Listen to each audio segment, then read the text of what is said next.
Good morning friends, स्वागत आहे तुमचं आजच्या प्री मार्केट रिपोर्टमध्ये. तर मग चला सुरुवात करूयात आजच्या प्री मार्केट रिपोर्टला आणि जाणून घेऊयात की आज आपल्या स्टॉक मार्केटमध्ये काय होणार आहे. त्याआधी तुम्ही जर चॅनलवर नवीन असाल तर चॅनलला सबस्क्राईब करायला विसरू नका आणि डिस्क्रिप्शनमध्ये लिंक आहे त्यावर क्लिक करून आपले डीमॅट अकाउंट देखील ओपन करायला विसरू नका.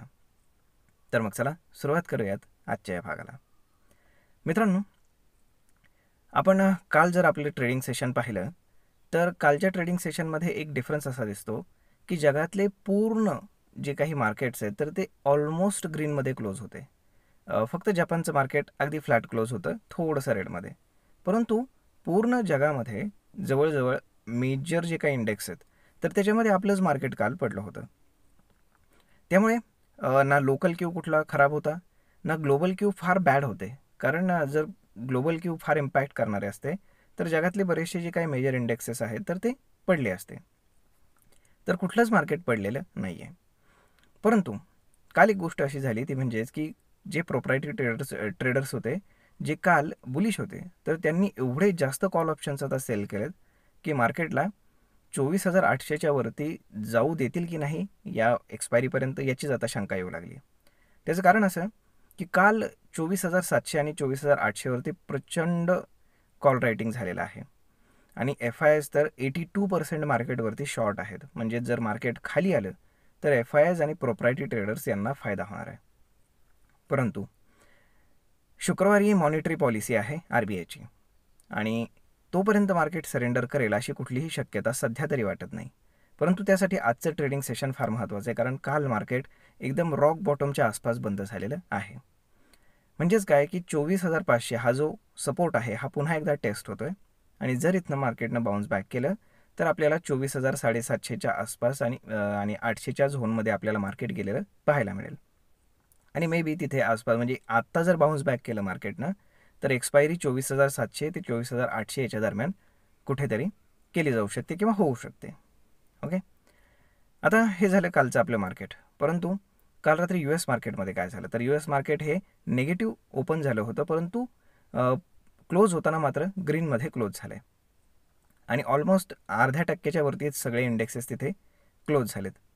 तर मग त्याच्यामागचं कारण काय की तिथे जे न्यू जॉब ॲडिशन डेटा येतो, इकॉनॉमिक डेटा, तर तो एक्सपेक्टेशनपेक्षा चांगला आलेला आहे. म्हणजेच अमेरिकेमध्ये नवीन जॉब्स जास्त क्रिएट होत आहेत असं ते डेटा इंडिकेट करतो.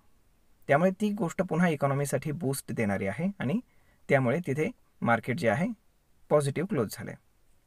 आता जर आपण USचे जे फ्युचर्स आहेत ते जर पाहिले तर ते ऑलमोस्ट थोडे ग्रीनमध्येच ट्रेड करत आहेत.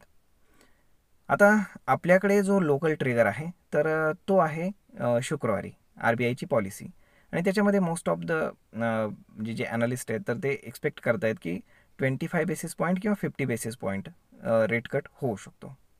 त्यामुळे आता ते पाहणं जास्त गरजेचं आहे. म्हणजेच मार्केटला जर ब्रेक करायचं असेल डाऊन साईडला तर RBIच्या पॉलिसीमध्ये काहीतरी निगेटिव्ह गोष्ट समोर आली पाहिजे तर मार्केट ब्रेक करेल असा माझा अंदाज आहे. परंतु एकंदर जर पूर्ण डेटा जर पाहिला त्यानंतर RSI वगैरे जर पाहिला, RS म्हणजे रिलेटिव्ह स्ट्रेंथ वगैरे जर पाहिली तर सगळं निगेटिव्ह आहे. त्यानंतर चार्ट पॅटर्न जरी पाहिला तरी निगेटिव्ह आहे. परंतु जनरली मार्केट असंच बिहेव करत असतं की जे अनएक्सपेक्टेड आहे तेच नेहमी मार्केटमध्ये घडताना आपण पाहत असतो. त्यामुळे डाऊन साईडला जाण्यासाठी काहीतरी ट्रिगर हवा आणि त्यासाठी आजचं ट्रेडिंग सेशन फार महत्त्वाचं आहे. म्हणजे आज जर मार्केट 24,500च्या खाली जाऊन जर ट्रेड करू लागलं आणि पहिल्या एका तासामध्ये तर आपण समजून जाऊ शकतो की मार्केटमध्ये जो सपोर्ट आहे तो ब्रेक झालेला आहे आणि जे काही पुट रायटर्स आहेत 24,500वरती बसलेले ते स्वतःच्या पोझिशन्स अनवाइंड करायला सुरुवात करतील आणि मार्केटला डाऊन साईडला 24,300च्या आसपास ते घेऊन जाऊ शकतात.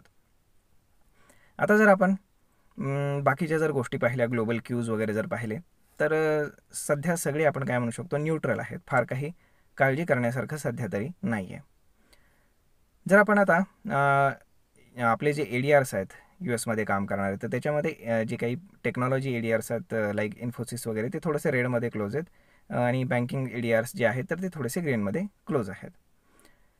आता आज फार काही जास्त सांगण्यासारखं नाही आहे परंतु आता एक्सपायरी जवळ आल्यामुळे एक्सपायरी जो प्ले असतो तर तो सुरू होईल. आता जर आपण ओपन इंटरेस्टच्या हिशोबाने कॅल्क्युलेशन केलं तर कॉल रायटिंग खूप जास्त आहे. म्हणजे जर शॉर्ट कव्हरिंग जर व्हायचं असेल मे बी शुक्रवारी तर ते हायर साईडला होण्याची पॉसिबिलिटी खूप जास्त आहे. कारण मार्केटमध्ये शॉर्ट पोझिशन्स प्रचंड आहेत. 24,700 पासनं ते 25,500 पर्यंत प्रचंड कॉल रायटिंग प्रत्येक स्ट्राईकवरती झालेलं आहे. त्या तुलनेने जर आपण पुट रायटिंग पाहिलं तर पुट रायटिंग तेवढं जास्त नाही आहे. म्हणजेच काय की मार्केटमध्ये बेरिशनेस खूप जास्त आहे आणि जर शॉर्ट कवरिंग व्हायचं झालं तर ते वरच्याच बाजूला होण्याची पॉसिबिलिटी आहे आणि त्यासाठी ट्रिगर ठरू शकतो अर्थात RBIची पॉलिसी. त्यामुळे तोपर्यंत वाट पाहणं फार गरजेचं आहे. आता जर समजा तुम्ही इन्व्हेस्टर असाल तर मार्केट जर समजा RBIच्या पॉलिसीमध्ये काही निगेटिव्ह गोष्ट आली आणि जर मार्केटनं जर डाऊन साईडला ब्रेकडाऊन केला तर मग मार्केट 24,000 ते 23,800 याच्या दरम्यान येऊन स्टॉप घेऊ शकतं आणि तिथे तुम्हाला एक चांगली बाईंग अपॉर्च्युनिटी मिळू शकते. तर मग मित्रांनो, अशा पद्धतीनं आय होप जर आपण गिफ्ट निफ्टी पाहिलं तर गिफ्ट निफ्टी आज इंडिकेट करते की मार्केट साधारण एक 50 ते 60 पॉईंट गॅपअप ओपन होईल. परंतु आपण रोज जसं पाहतोय की मार्केट गॅपअप ओपन होतं परंतु ते सस्टेन होऊ शकत नाही. त्यामुळे आज पाहणं जास्त गरजेचं आहे की हा गॅपअप सस्टेन होऊन मार्केट वर जातं का नाही ते. कालचा जर आपण FIS याचा डेटा जर पाहिला तर FISने 2,800 कोटींचं सेलिंग केलं. त्याच्या अगेन्स्ट डोमेस्टिक इन्स्टिट्यूशन्सनं 5,900 कोटींचं बाईंग आपल्याला केलेलं पाहायला मिळतं.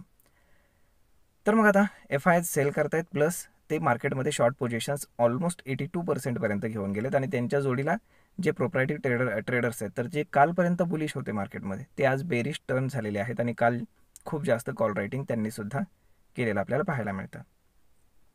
तर मग पाहूयात काय घडतं ते. आय होप तुम्हाला हा व्हिडिओ ही माहिती नक्कीच ट्रेड आणि इन्व्हेस्टमेंट करण्यासाठी उपयोगी पडत असेल. जर हा व्हिडिओ तुम्हाला आवडला असेल तर आपल्या जवळच्या मित्रमंडळींसोबत देखील हा व्हिडिओ तुम्ही शेअर करायला विसरू नका. धन्यवाद.